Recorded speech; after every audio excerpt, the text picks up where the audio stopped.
The courtroom was heavy with silence. You could almost hear the weight of the moment pressing against the walls. The air was thick, every eye fixed on the judge seated high above the rest. His gavel rested quietly at his side, but everyone in that room knew that whatever he was about to decide would change lives forever. Judge Reynolds leaned forward, adjusting his glasses, flipping through the thick stack of documents in front of him. He cleared his throat, preparing to speak. And then, "Your Honor, may I say something?" A small, trembling voice broke through the stillness like a crack of lightning in the dead of night. Every head turned. The attorneys stopped shuffling their papers. The father shifted uncomfortably in his expensive three-piece suit. Even the mother, who had been sitting silently, clutching her daughter's hand, looked shocked. The voice belonged to Emily, a 10-year-old girl with long brown hair tucked neatly behind her ears, her knuckles white as she gripped her notebook. The judge blinked in surprise. "Excuse me, young lady?" Emily swallowed hard, but didn't back down.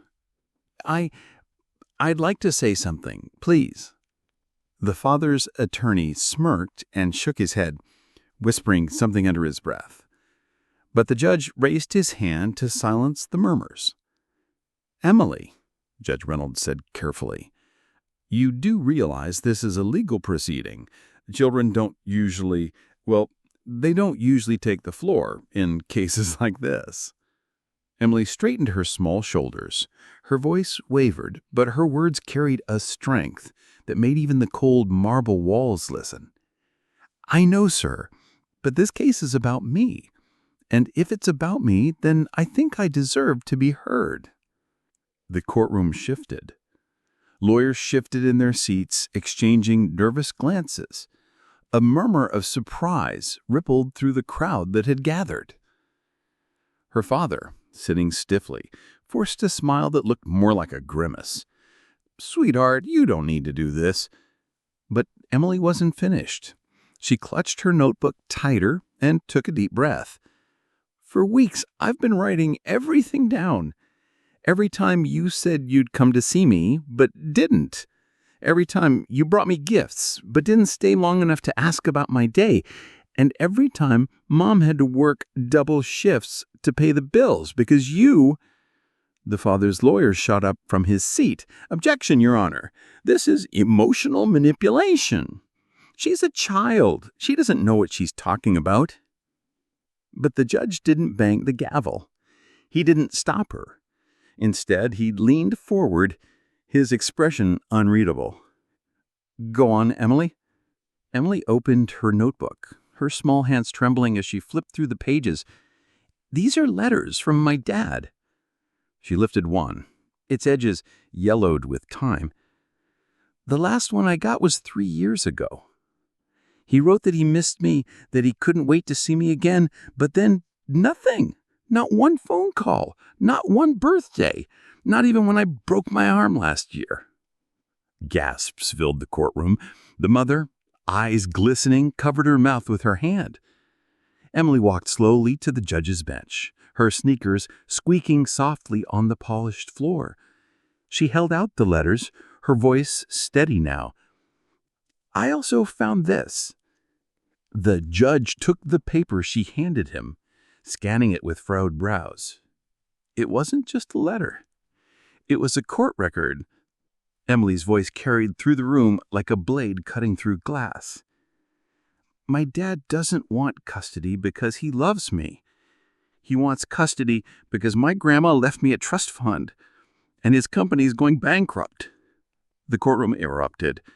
The father's face drained of color, his lawyer fumbling through his briefcase in panic. "Emily," his father hissed, his voice sharp now, the mask slipping.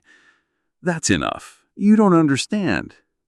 But Emily turned, her eyes locking with his, and for the first time, she didn't see a father.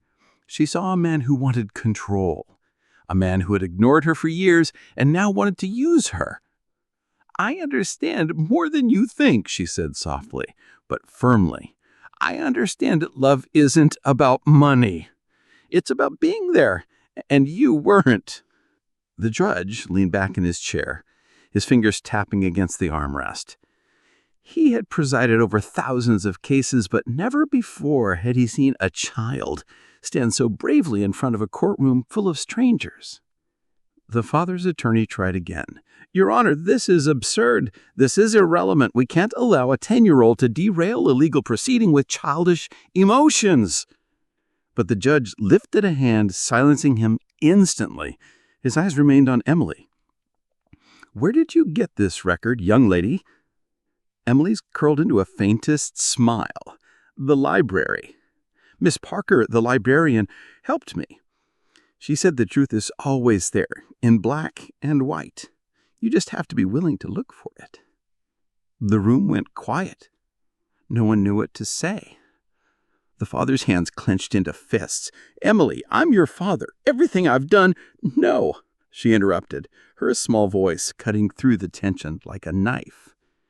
"Everything you've done was for yourself, not for me."